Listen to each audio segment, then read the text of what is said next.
Welcome, everybody. Ian and I are back, and these have become essentially vocabulary discussions. We use different words to describe very nuanced things in football, and I'm sure we've all been in that situation where your wife brings, her friend over, and her friend brings her boyfriend or her husband or whomever it may be, and they sit next to you on the couch and just talk absolute rubbish during the game while you're trying to enjoy something, and they're saying things that just don't make any sense. Well, we want you to be the educated fan that says things that make sense. So today we're going to be talking about personnel packages, formations. What are the differences between those two? So let's just get into it, Ian. When people start talking about formations and personnel packages, sometimes numbers get bandied about. Uh, the number 12, the number 11, the number 10. What is the difference between a personnel package or personnel and a formation? Well, you hinted at the answer there and how you phrased the question, but your personnel package is who is on the field, and your formation is where they are on the field. So, Okay. you could get into any formation, any personnel group. Like I saw Lane Kiffin last year use. He had receivers line up as tight ends for a play, and caught Georgia by surprise by doing that. He had smaller players on the field, a bunch of receivers, but he lined a bunch of them up as tight ends and ran the ball behind them when Georgia wasn't expecting it and couldn't line up against it properly. So you'd be like, is that guy a tight end? Well, on the roster, it says he's a receiver. And he's like 6'1", 190. So he's really a receiver. But right now, they're using a formation where he's a tight end. So this is where it gets a little tricky and nuanced. Is that everybody has their position on the roster, so to speak, and the position describes like their primary skill set. And so your personnel package lists what the guys are on the field. How many receivers, how many tight ends, how many running backs. But then you could just theoretically line up in any number of formations and put them wherever you want. And those formations have names, but people don't even use them very often, and they vary. But the personnel, the names of the personnel groupings are universal. So when you hear 10 personnel, 11 personnel, 12 personnel, that's describing what kind of people are on the field, and it's consistent for any team at any level of the game. So, in summation, the personnel package or the personnel, what's the best way to describe it? Would you call it a personnel package? Okay, great.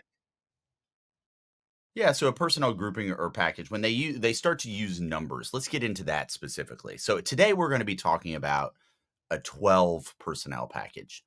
Break that down for me. What does that number mean? How does it work? The 12, that number, the first number refers to how many running backs are on the field, and the second number refers to how many tight ends. It used to be that everybody's standard main package was 21. So 2 running backs and 1 tight end.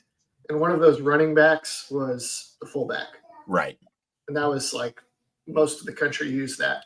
Nowadays, when teams play bigger, because if you're in 21 or if you're in 12, that's 3 players that are a running back or a tight end. And since you only have 5 skill players on the field at one time, because your quarterback and your 5 linemen is 6, then in a 12 or a 21, you have 2 receivers.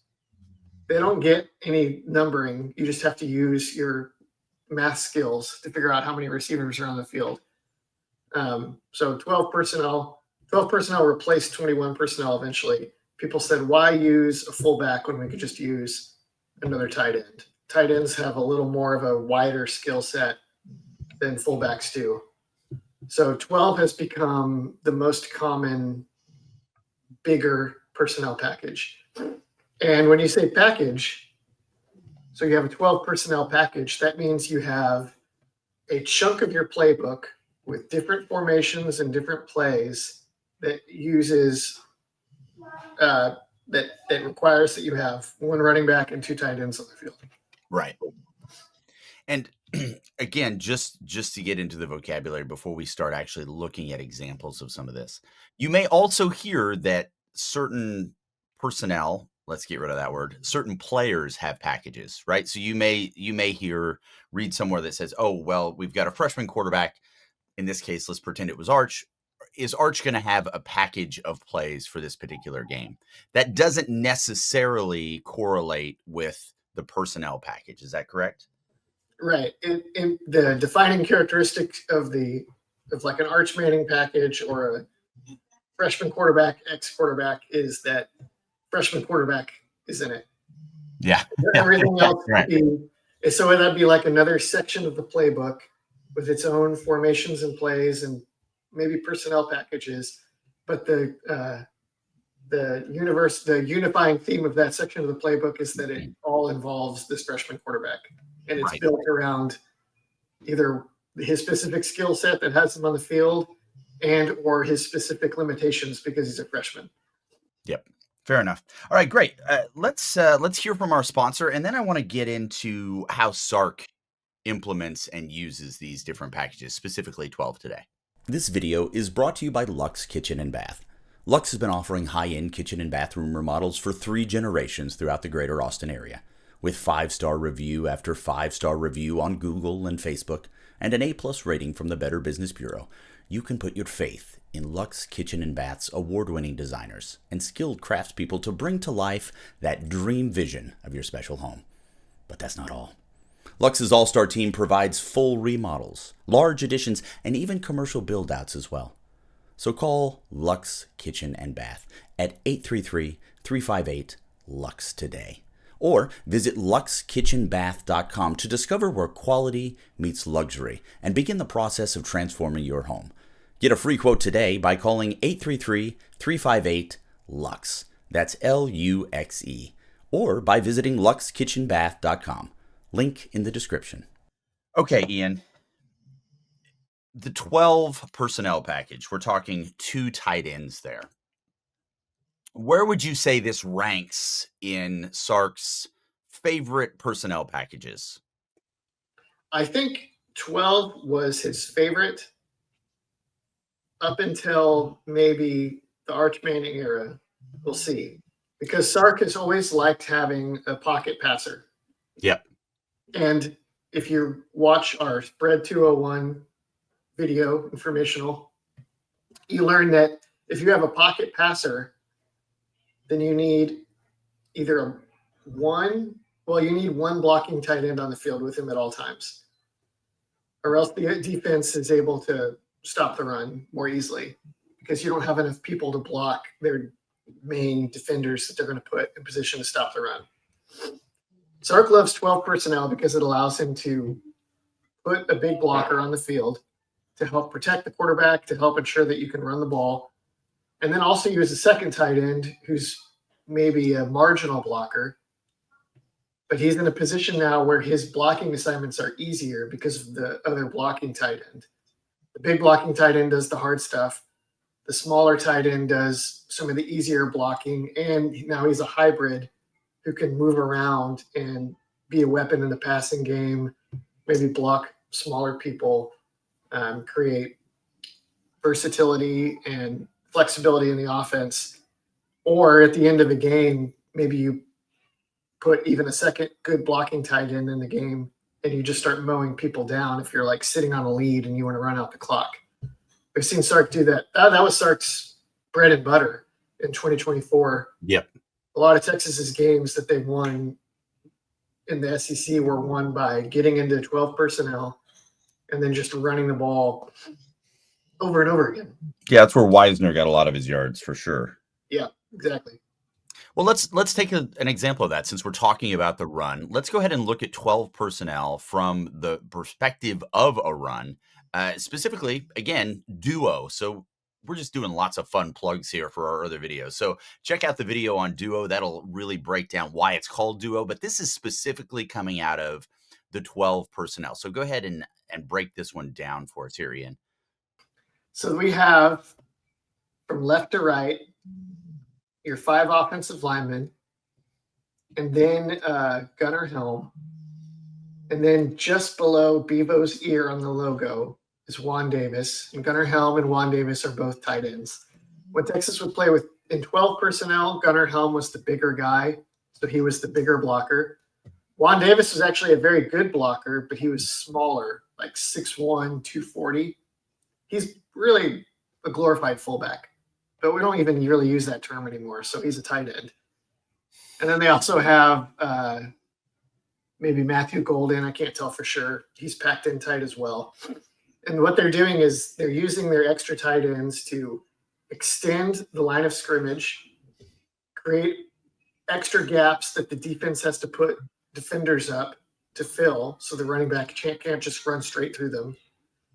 They create the opportunity for double teams because if the defensive line only has 4 guys on the line of scrimmage and you have 7 as an offense, that means you have time and opportunity to double team people before you have to worry about blocking like the linebackers or whoever else.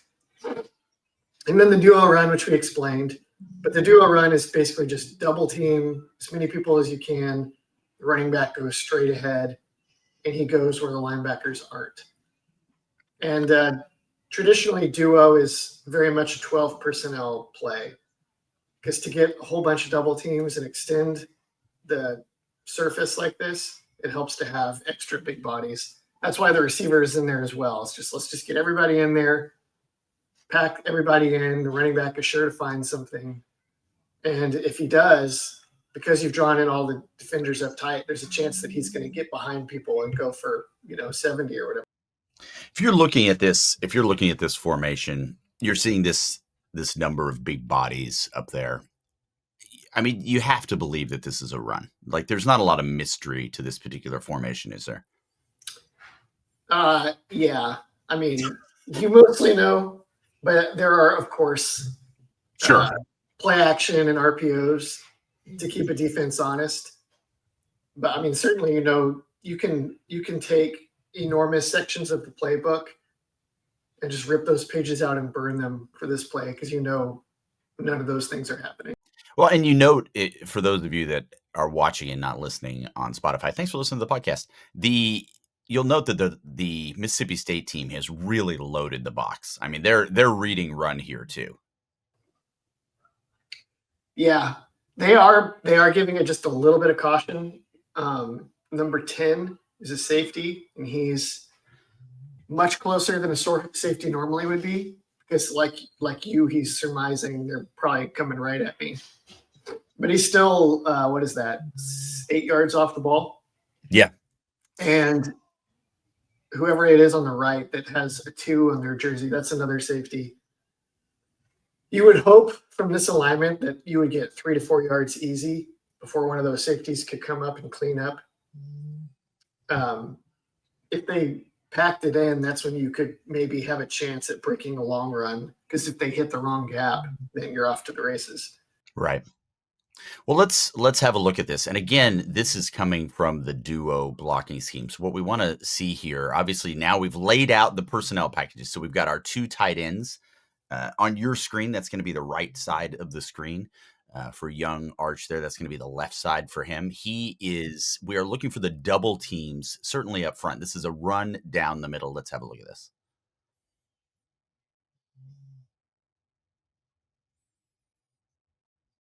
And I mean, as far as that setup, I don't know that you, with the exception of maybe, housing it, that's a pretty effective play call. Because again, I think the defense has a really good idea of what's coming for them. Yeah. In this case, this really went awry for them because Texas didn't even really bother with the double teams. Yeah, we noticed that Jake just bails on it. Just picks up the middle linebacker. Yeah, so they're just releasing people down the field on defenders very quickly. Yeah. When you're watching this at all, I want everybody watch the center, our Jake Majors. He clearly does his due diligence and looks for the double team, sees nothing, and it's like, fine, I'll just take this mic. Yeah. Oh, there we go. They even, Gunnar Helm ended up not getting much double team help either and having to block a defensive end one-on-one. If the Longhorns had not dominated the middle of the field, the outcome of Helm's block would probably have been negative for this play. But you can see the idea really with duo is you can create nasty cutbacks. And if you Right. can watch Juan Davis, the trick, this is a trick of duo a lot of times, is they have Matthew Golden on the outside, and Juan Davis blocks out on the bigger guy. And then Matthew Golden loops inside of him to lead block On number 7. on number 7, which is that's why people call duo a gap scheme. It's because it looks like inside zone, it looks like a straight ahead run, there's no pullers. But then you get little wrinkles like that where you can see the gap elements where one guy is almost like pulling. And Juan Davis is more executing the power kick out block than he is an inside zone type of block. Yeah. So if you run it one more time, you'll see Juan Davis block out on 16 and Golden loop inside for the defensive back. But again, like, no, they didn't need to do it. I mean, his assignment was totally unnecessary, so he just takes out the safety instead. I mean, it was, I feel like this is a good example of, adapting essentially. The players check their first assignment. They find that's wholly unnecessary, so they go ahead and take the next man up. Well, anyway, this is the idea is that you have all these tight ends on the perimeter, and you end up a lot of times with cutbacks in that direction because as you pack on extra bodies, the defense runs out of big people to stand in your way, and then the ball ends up going there, and your little people get run over. Unless you're just worn out and Jake Majors is coming straight at you, in which case the ball can go straight inside. So now let's look at another example. Now, this is going to be specifically an RPO play. Now, for the kids playing at home, real quick, Ian, what is RPO? Yeah, it may have to be another video, huh? I think that's probably another video, but we can at least break down the acronym. RPO means run pass option. RPOs are why college offenses live in shotgun personnel. The quarterback will snap the ball. The offensive line is blocking for a run. He turns and he puts the ball out for the running back. But as he does that, he watches how the defense guards one or more of his receivers. And if they don't guard them, then instead of handing off, he pulls the ball away from the running back and throws to the receiver. And why are RPOs so dangerous, specifically out of a 12 personnel? That's the perfect question, LC. Texas is in 12 personnel again. Juan David, Gunnar Helm is the big guy on the end of the line on the Arch Manning's left. Juan Davis is winged outside of him to his left. And so you have this extended surface again. You have the possibility of duo or some other kind of power run. And so the defense is like, okay, we got to pack extra bodies around the line of scrimmage. Okay, well, if you do that, or if you have the safeties come down to answer for all these big bodies, then your cornerbacks are either on an island with the receivers outside, or like they are here, instead of being like an island in press coverage, they just drop way back. And they just say, well, we're going to make sure you can't throw the ball over the top on play action. But if you pull the ball and throw it underneath on a little quick pass, we're going to take our chances. And so that's what Mississippi State chose to do on this play. Basically, it's a game theory. If you threaten the box with a whole bunch of people, then the defensive response will often give you space outside. Just like how in spread, if you go watch Spread 101, our other video that we're plugging. We're killing it today. Good job. In the spread offense, you put people out wide. The defense responds by putting their people out wide. Now you have fewer people if you just want to run it downhill inside. Well, let's look at this one.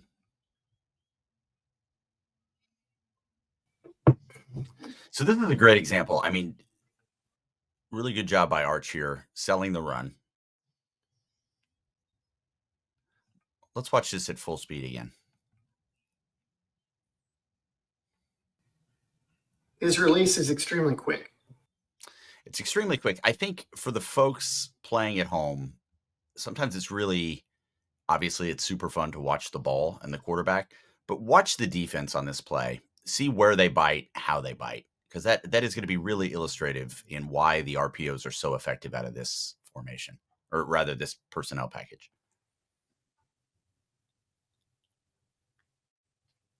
Everybody's sucked in, even the safety who's outside to the side that they throw to. The safety is shallower than the corner and at about the depth of the pass by the time Arch Manning throws it out there. And it's we sometimes, it's easy to look at the big movements that happen, especially on TV, especially if you've got 22 people that you're watching at the same time. But let's look at the top of the field there. I want you to watch what that safety does. That one step really slows him down. And this is a Division I athlete that plays in the SEC. This is a super fast dude. But that one step can really open up opportunities. So let's have a look at that. So again, he has to take that little stutter step in on the off chance that it is a run. And he's still not, still makes, I mean, he's got phenomenal recovery speed, but he's definitely buying time for that outside receiver. He's playing pretty well in control, probably with the understanding that this is a risk of the way they're playing. But it's still, I mean, it's a free. How many yards does Texas get on this play? Like 15 maybe? 15 yards on just a quick, easy pass to a wide open guy. Receiver just turns and stops. That's all he does. Yeah. Now, if you go try this in your backyard, you'll find that the timing is maybe not as easy as it looks, but it's and for SEC athlete, that's pretty easy. Also, if you haven't watched our counter series video, man, just crushing it. I mean, I the feel bad offensive line is blocking what you would call H or GH counter. All the links that Homer's going to have to put in the description of this is just insane. It's just a hyperlink central. Let's just look at the final example we've got here, and this is just from its inception. This is going to be a pass play. So let's have a look at this now. Is this our favorite wheel route? Is that what we're seeing? That's a good question. I actually don't remember. I don't think this is our wheel route now that I look at it, but it's not our favorite, but it might be a variety of it. What's interesting about this one is that that's like looks like a kind of a unique way to run snag is what that looks like. And we'll probably never do a video on that. What's interesting here is we're really getting into the weeds. Okay. They have Gunnar Helm, but he's flexed out of the formation like a receiver. And Gunnar Helm, he's always easy to spot because he's the huge white guy, is going to run the wheel route where he runs around the other two receivers just before the snap. And this is at the top of the screen for those. It's at the top of the screen. To Helm's left, still also cloaked in shadow, like Helm is Juan Davis, the other tight end. So Texas is in a spread formation right now, but they're in a spread formation in 12 personnel. The reason you do that, it's another game theory deal. If I have extra big people on the field, if I have an extra tight end on the field, then as a defense, you're in your huddle. This is the way it works, is between every play, the other team has a guy with binoculars, and they make sure, who are they putting on the field? Oh, they're putting in their 12 personnel. They're putting in their 11 personnel. When they play in 12, that means we play this defensive personnel, and you're orienting yourself towards matching up size against size, usually. So the guy with binoculars says, it's 12. The defensive coordinator says, send in our 12 personnel stopping defensive package. That package will often include extra big defenders, an extra linebacker, an extra defensive lineman. Okay. So now your defense has fewer people that can run and cover and more people that can fight blocks and tackle. But all of a sudden, Sark uses his big people and he puts them out in space as receivers. So now as the defense, you're defending a spread passing concept with you're not spread pass stopping people. And what gets Mississippi State on this play is that they have to make a choice because there's all these guys at the top of the field, and on the bottom is Matthew Golden, all by his lonesome. And Helm goes in motion, and there's all sorts of shenanigans, and you have to figure out as a defense, are we going to load up to stop the big people? Are we going to try to stop the big people with other big people? Or do we waste our best coverage people? If we only use big people, we have to look out because Helm is their leading receiver also. And Juan Davis can catch too, and he's also pretty quick. The upshot is that the guy on bottom, Matthew Golden, much like on the RPO, finds himself in just wide open real estate. And it's an easy pitch and catch.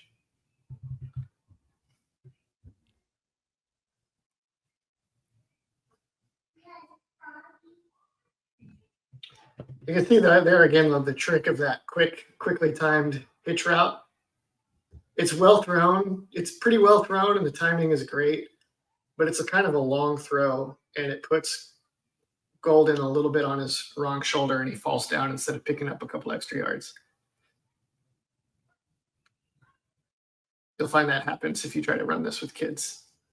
The three examples that we've seen so far in 12 personnel have had the tight ends on the same side of the ball. Do we ever see them on either side of the tackle?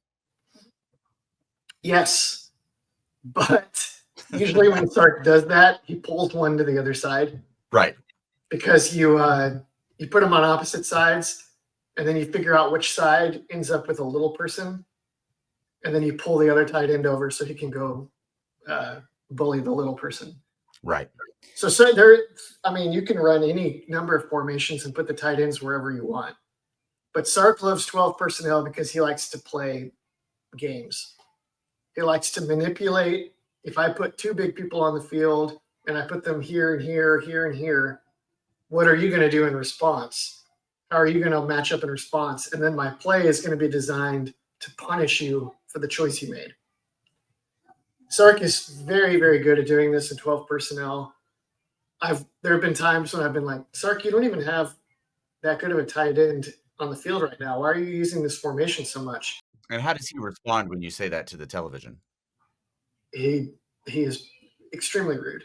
Yeah, stone cold. And what happens is that I quickly find out why he's doing it, because I see how easily he manipulates defenses to create opportunities for his best players. This will be something really interesting to watch in 2025 in particular, because this is probably the least experienced and least proven tight end room Texas has ever had under Sark, save maybe for his first year. And we'll see if he still uses it a lot, if he still is able to crush people with it. You probably don't want to bet against him because he's just so clever with this stuff. And a lot of other offensive coordinators don't do this as much. So not only is he very clever, but some of the things he does in 12 personnel, opponents, they don't have like a deep institutional knowledge of how to respond because they don't get it as often.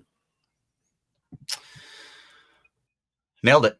Once again, man, the gifts that you keep giving to the people, Ian, you are a very generous and benevolent overlord.